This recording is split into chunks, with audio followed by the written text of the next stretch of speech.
Jenny, my mom-in-law, followed Jesus, and it was beautiful to behold.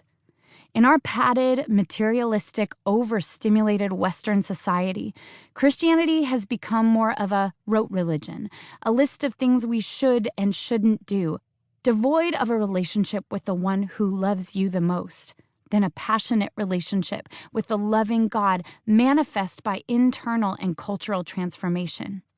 I believe there is a generation alive today shaken with a holy discomfort of simply going through the motions.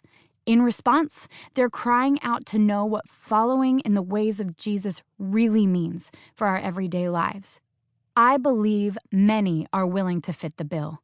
We need not dumb down the price tag. Jesus came for a revolution inside our hearts that would transform our entire lives and, in turn, society. The more we know him, the more we discover our true identity and our destiny here on earth. The two go hand in hand. Following Jesus is about a pursuit of his heart and a deeper understanding of the gospel and how the good news is worked out in our lives and the lives of those around us. Gospel means good news, which indicates there was bad news to start with that Jesus came to reverse. Jesus' life, death, and resurrection are both timely and timeless. There is no other gospel but death and resurrection. First, Jesus' death and resurrection, and then our own, as we are crucified with Christ and resurrected in his life as a new creation. Jesus said, "And anyone who comes to me must be willing to share my cross and experience it as his own, or he cannot be considered to be my disciple. So don't follow me without considering what it will cost you. For who would construct a house before first sitting down to estimate the cost to complete it? Otherwise, he may lay the foundation and not be able to finish." Luke 14:27-29. Let us consider the cost and then willingly pay the price as we follow Jesus, daily becoming more like him. May we run our race with perseverance and passion until the day of completion. Friends, Christ is my only message.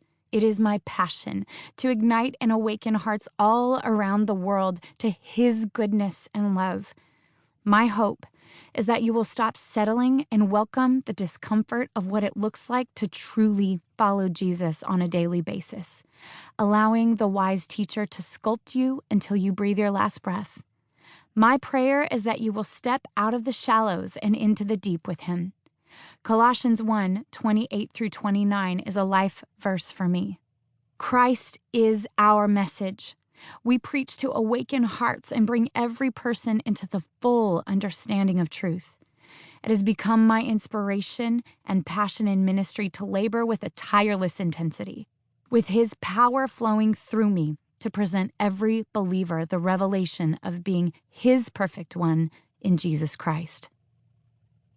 The truth is, we are all imperfect people walking in his perfect love. We are pilgrims on a journey, discovering new things every day, learning in the moments life brings while being transformed as we go.